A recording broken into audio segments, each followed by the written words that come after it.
The following program is intended for mature audiences.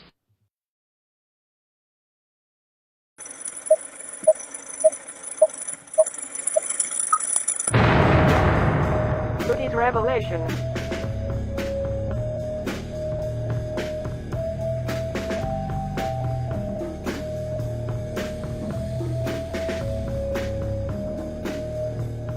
Hey everyone, welcome to the podcast today.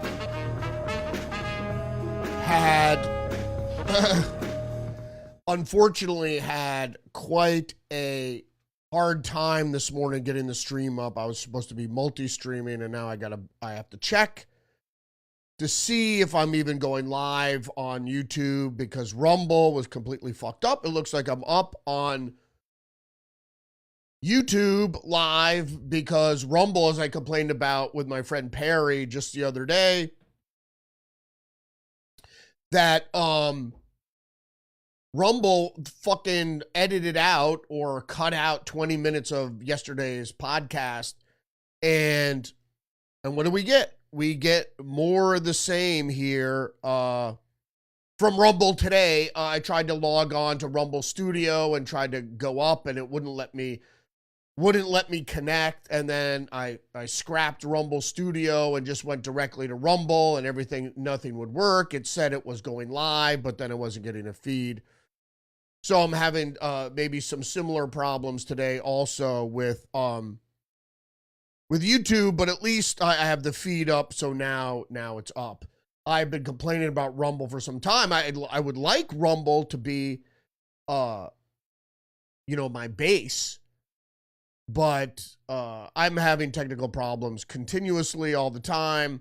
It's not Rumble really as much as it is my computer and whatever. The stream's current bit rate is low because that's all I could push out with my computer. So it looks like I do have a feed, but it is not as good as it should be. So I'm just going to keep going along here, and we're going to get right into the friggin' news. And it's going to be, I was supposed to go on at 9 because I needed to truncate the episode because I got to take a family member to the doctor. So I need to get out of here ASAP. So I hope the stream is going. We'll see. This is my fourth attempt this morning to get the stream up. So let's just get to the news because otherwise I'll never get out of here.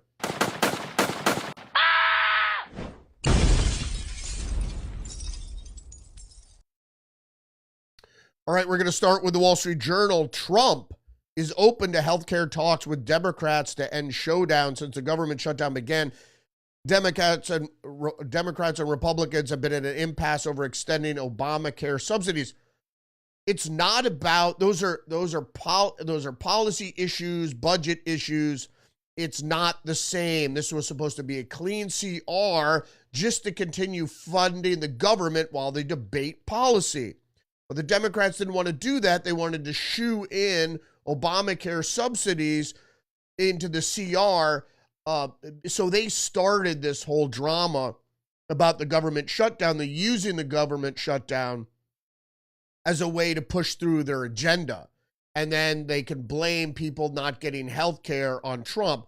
It's a strategy because that's the only topic Democrats have been successful on is really health care.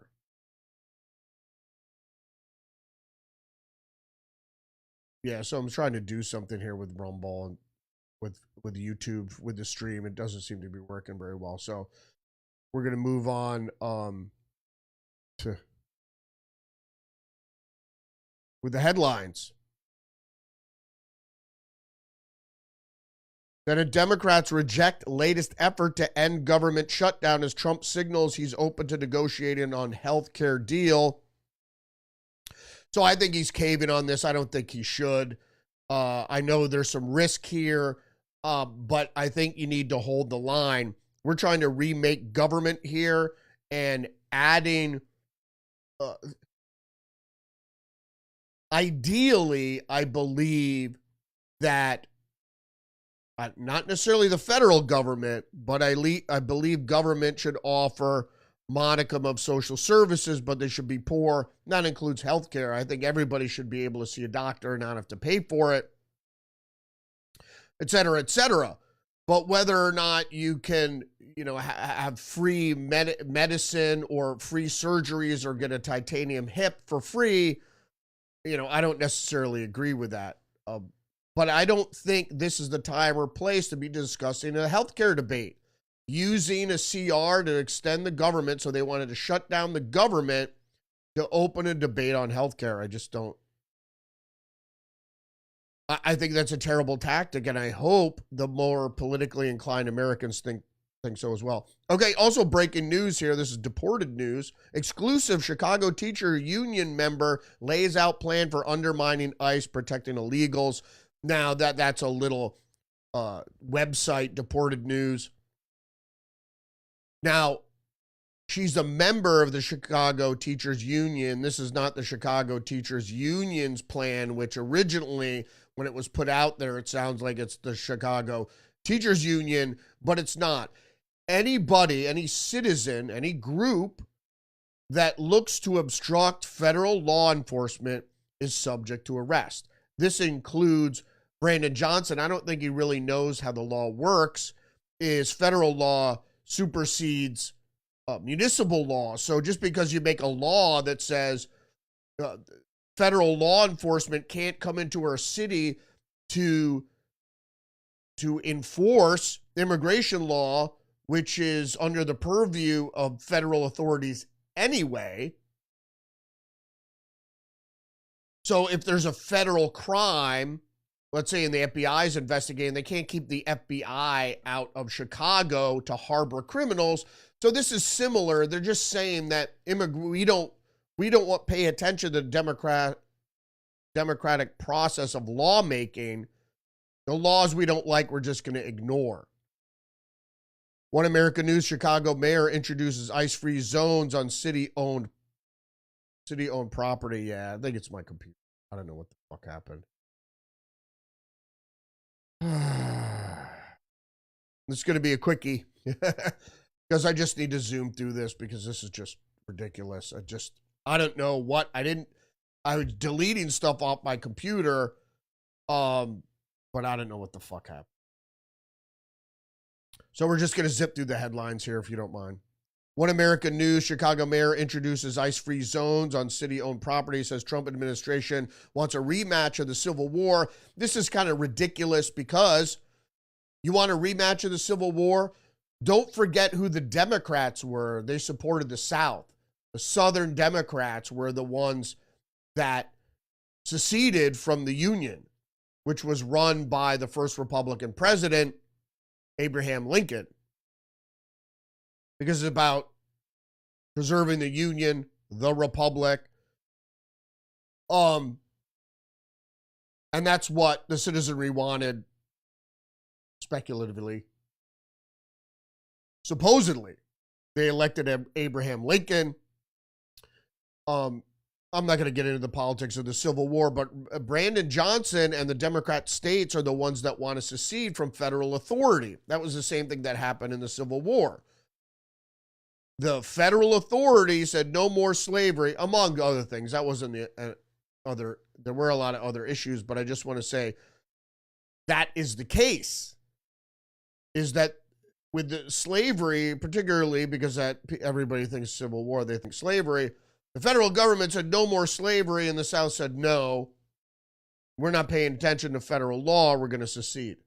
That's exactly what the Democrat states are doing for. So it's not. Trump doesn't want a rematch of the Civil War because we're the North. We're the Republicans in the North in this scenario, and they're the South. So it's they that want to secede over not liking federal law. And that's the problem. Federalist, Chicago bans ICE from public areas after withholding police backup from battered agents. If you didn't know, they even played the radio call that came in where the chief of patrol said, we're not going in to help ICE. You could hear it plain as day. Washington Examiner, Chicago's ice-free zone. Now, this is Byron York, and he sets up what is considered a very cogent argument, is what I was talking about. So the president's determination to enforce federal immigration law, that's what it is. It's enforcing, he's not just making shit up, as the Democrats would have you think. They're enforcing federal immigration law, and many Democratic leaders' determination not to enforce federal immigration law, not only not to enforce federal immigration law, but not to allow the federal agents to enforce immigration law. It's one thing if you don't want to enforce it, you obviously could do that, states' rights, but you can't keep federal authorities out or exclude them from, or keep them from enforcing the law. That's obstruction. Peaceful protests to violent protests to obstruction of immigration authorities' work to attempted murder of immigration and customs enforcement agents. That's exactly what's going on there now. Chicago is already a sanctuary city, meaning that it prohibits or severely limits its law enforcement officers from cooperating with federal law enforcement. That could lead, but it's a fine line, because you're going to end up, if you're obstructing, that's another thing. So if you're obstructing law enforcement, and now they're on the bad end of a PR, now that they said they withheld police while the ICE officers were being attacked by motor vehicles. There was a stand down. Now Mayor Brandon Johnson has issued an executive order declaring Chicago an ice-free zone. You can't. If your police officers keep ICE or try to keep ICE from performing their duties, that's obstruction. You're going to go to fucking prison. If you're the mayor and you instructed your police officers to obstruct federal law enforcement, you're going to prison. And this all stems from Mother Jones, and if you don't think the Democratic rhetoric is spurring this shit on, you're mental. Now it's time for soft secession, how blue states can use their economic clout to stand up to Trump's agenda, starting with California. Well, I don't necessarily know about that, right? I don't know about that. Let's see if we... Yeah, I can't even control the feed. Yeah, it's a 360 already. So who knows?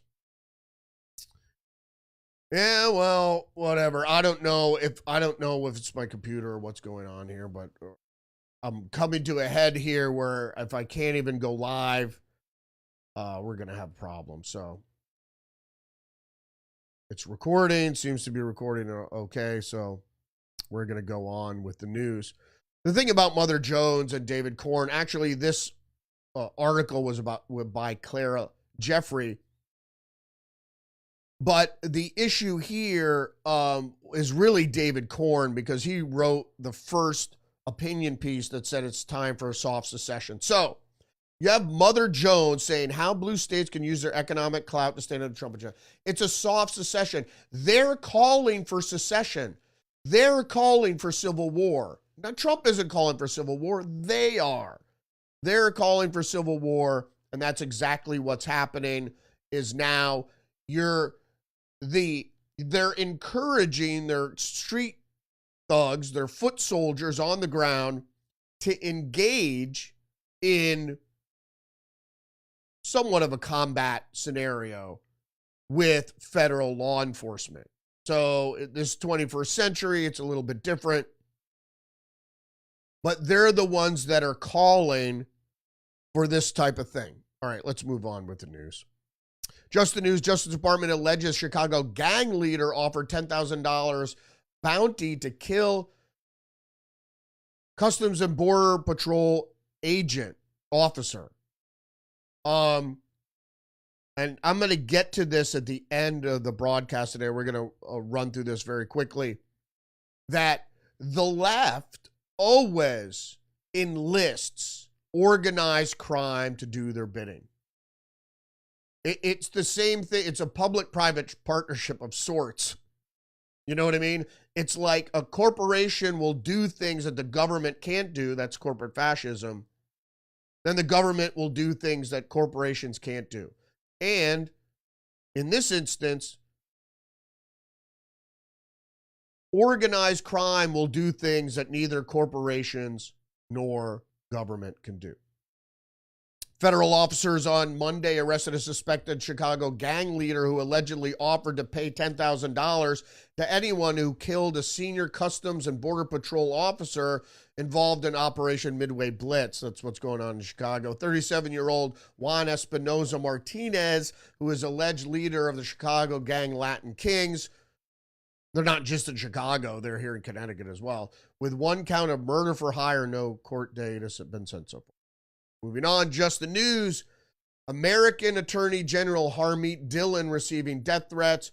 Now, the American Attorney General is a new post created by the Trump administration where Harmeet Dillon focuses on civil rights and civil liberties in particular, protecting those for Americans. And now she's receiving death threats. No surprise, everybody on the right is receiving death threats. PJ Media, Jack Smith spied on 8 GOP senators, Grassley reveals. Bombshell document, this is from Just the News, showing FBI snooped on Congress, renewed scrutiny on Jack Smith, Chris Wray. Smith and FBI reportedly collected the private phone records of 8 Republican senators and 1 GOP House member as part of its investigation in the January 6th Capitol riot. This was done through grand jury subpoena. So what they did wasn't necessarily illegal, but it just helps illustrate who they were going after here, as they believed there was some sort of conspiracy of insurrection. There's real insurrection going on now, but I know people are going to have issue with that because, oh, it's the Democrats. Yeah, I mean, they're talking about secession and civil war. That's not insurrection. We all the rally and the subsequent riot was supposed to be asking for, which was scheduled, a review of the vote tallies before they certified the election. The problem was the Fedsurrection, the riot, canceled that. So if the assholes didn't go into the Capitol, they would have actually allowed for an investigation, a congressional investigation, before they certified the election. So it was counterintuitive for all the idiots that supported Trump and believed the election was stolen to go into the Capitol. You actually undid what was necessary. There's a congressional investigation into the vote tallies, which probably would have uncovered more fraud. The document shows, and this is Grassley, the document shows that FBI spied on 8 of my Republican Senate colleagues during its Arctic Frost investigation into election conspiracy. Arctic Frost later became Jack Smith's electoral case against Trump. So it was a conspiracy, and to help brand, it was really the deep state. It wasn't just Democrats. It was the deep state trying to concoct this January 6th Fedsurrection thing, and it almost worked. But the problem was the electorate didn't care. After a couple of weeks of coverage, the Democrats kept saying it was an armed insurrection. And everybody was like, yeah, no, it wasn't. Even the FBI said it wasn't. Post-millennial Virginia Democrat Attorney General candidate Jay Jones said in 2020 that if a few officers died, police would stop killing people. According to Delegate Kerry Coyner. And he said, well, maybe if a few of them died, then they would move on, not shooting people, not killing people. Yeah, this idea that police are out hunting black people was not real. Anyway, but if you're an elected official and you're talking in any violent terms, you should be removed, because the whole point of being in politics is debating. It's not inciting violence. And now my friggin' camera. fuckers. Next Federalist article here. Virginia Dems defend assassination fantasies by asking who hasn't wished murder on their enemies.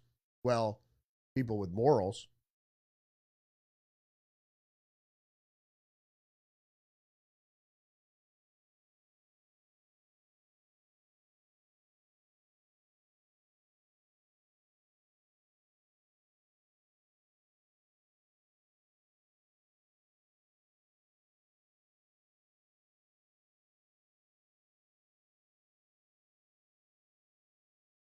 I've never fantasized about killing my enemies. That's not my scene, man. I think about being able to defend myself, because if any fuckers come at me, you're going to get more than you bargained for. Fuck around and find out. That's what I always say. But I never think about offensively going after people whose ideas I don't like. I could give a shit. Take it over there.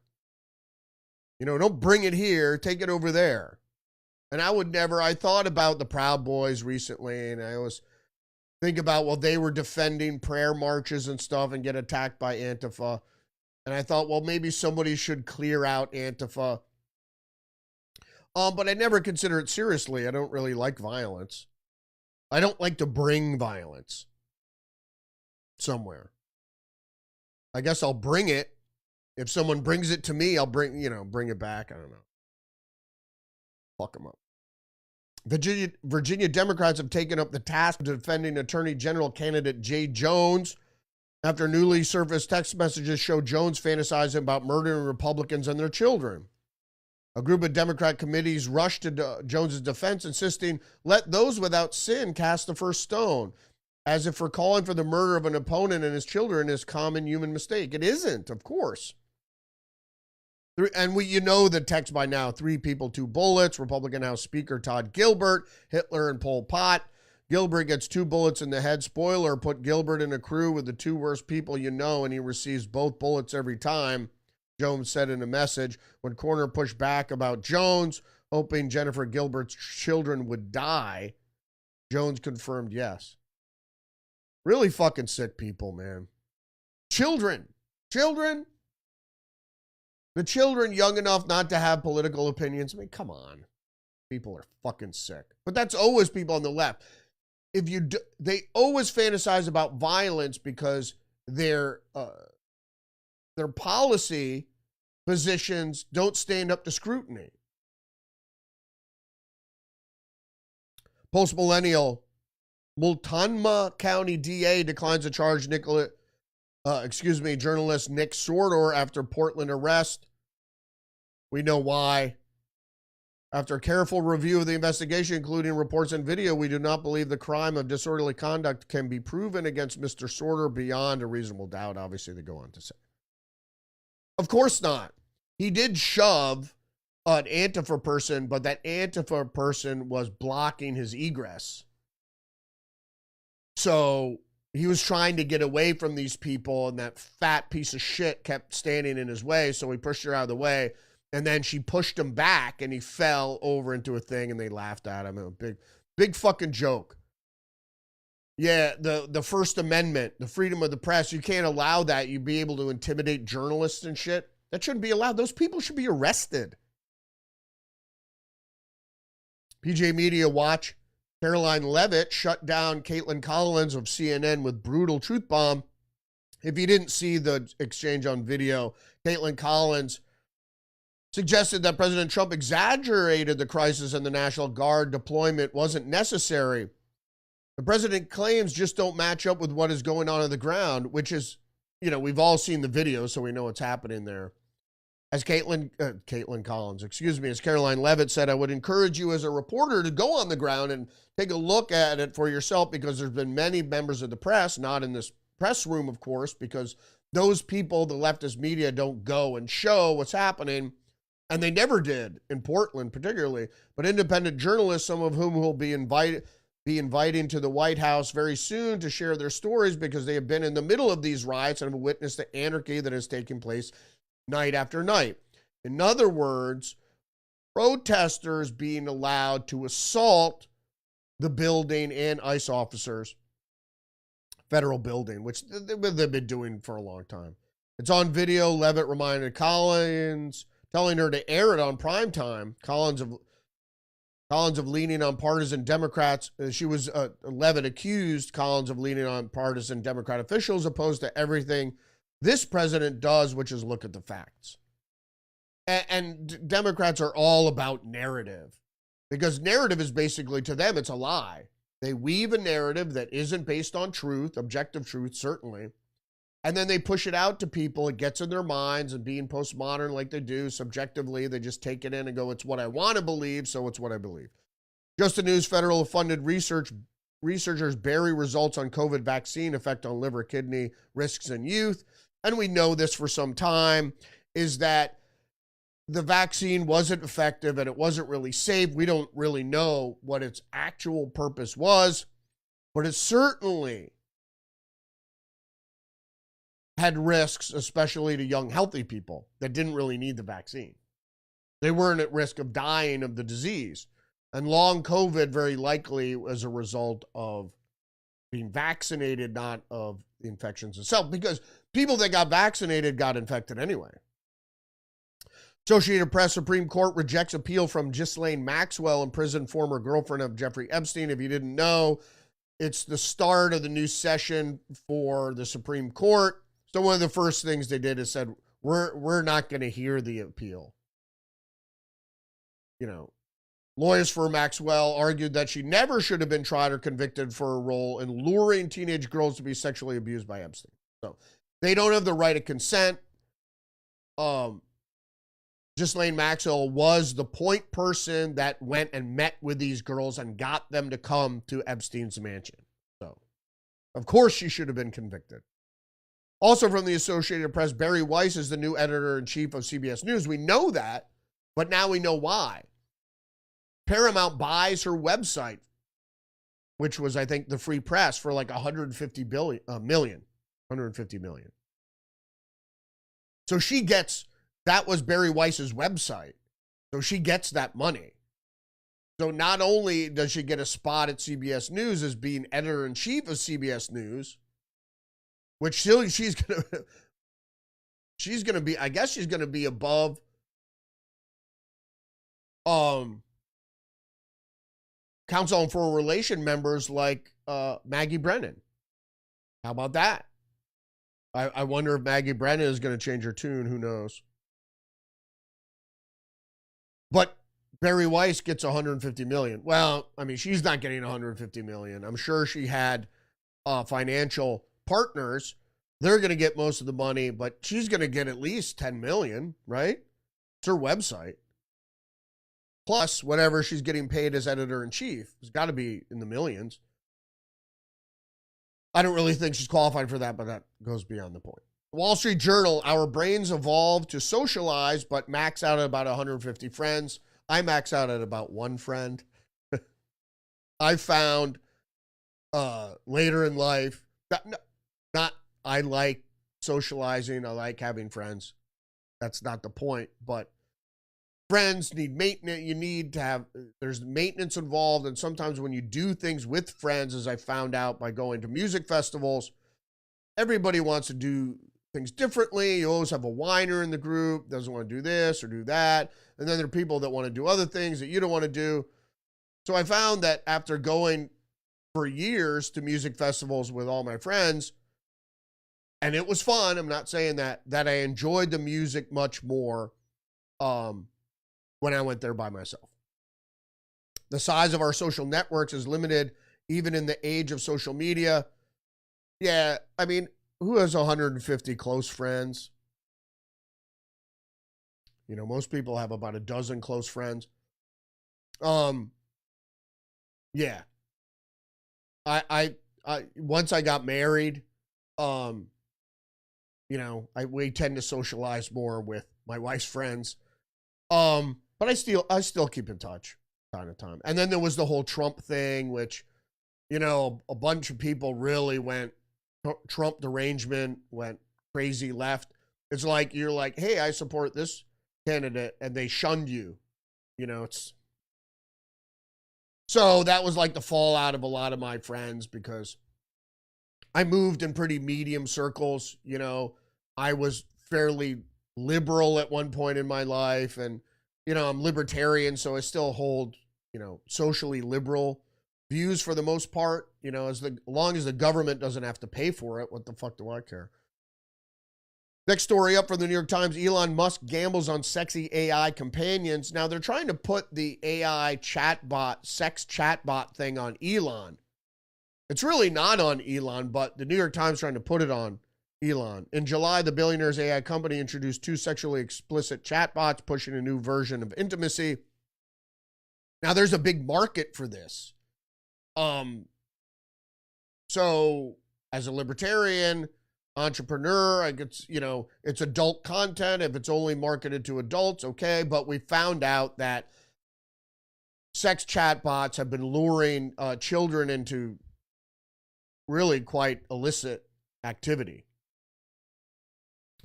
Zero Hedge, Germany's debt boom, Merz's $500 billion euro gamble is a Keynesian madness on steroids. And if you don't know what this is, year after year, the debt mountain, already 65% of GDP in Germany, will grow by another 1.15% in new debt.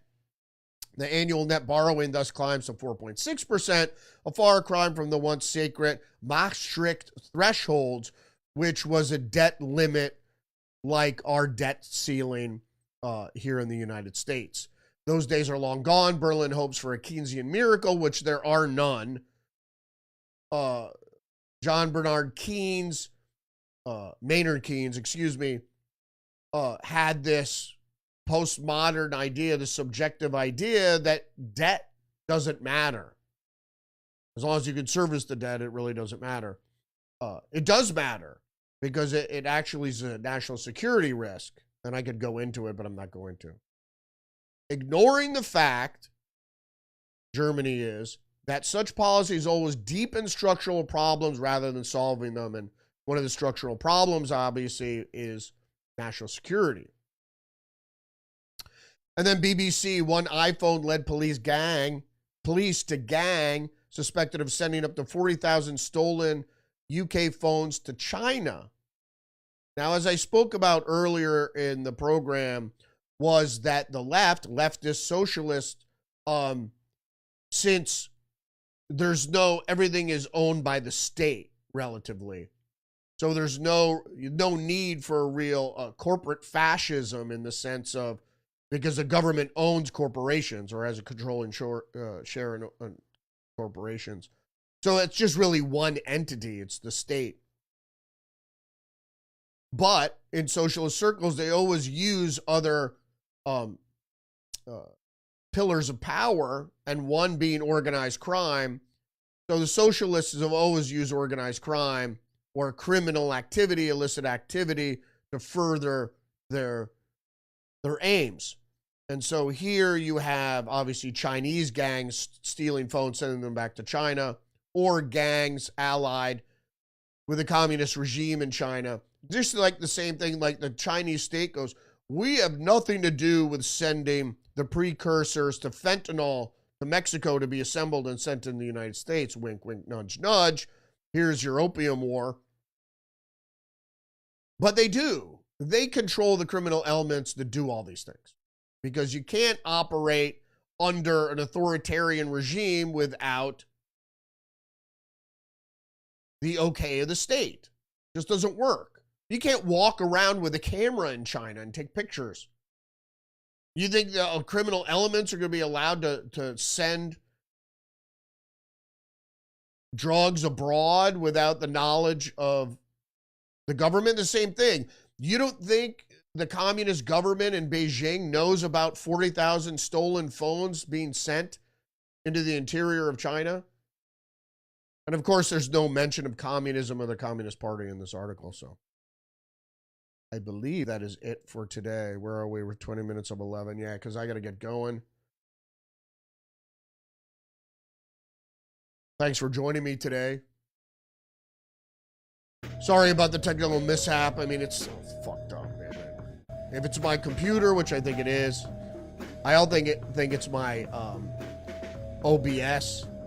I might try reinstalling that, but that might fuck up things further. I'm going to ask you, though, to engage the channel, like, subscribe, leave a comment, share the podcast. Thank you. Appreciate you. Don't forget you're under attack psychologically and biologically, so stay hip to the trick. And I'll try to get this sorted out before tonight. I'm going to try to do a Tuesdays with Perry tonight. We'll see what this fucked up shit is. You know, who knows? It might be my bandwidth or my internet connection. I don't think it's that. I think I'm having other problems as well, so. Tried to clean up my hard drive to make space so everything would run a little smoother, and it got worse. Anyway, thanks again for joining me. Hope to see you tonight for another edition of Tuesdays with Perry. If not, I'll see you tomorrow. Respect.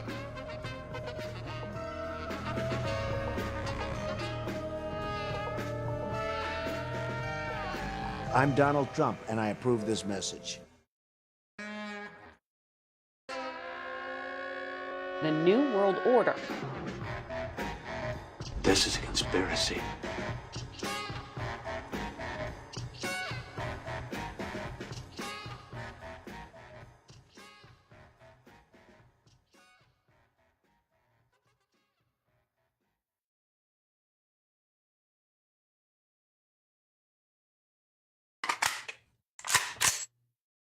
I kill you!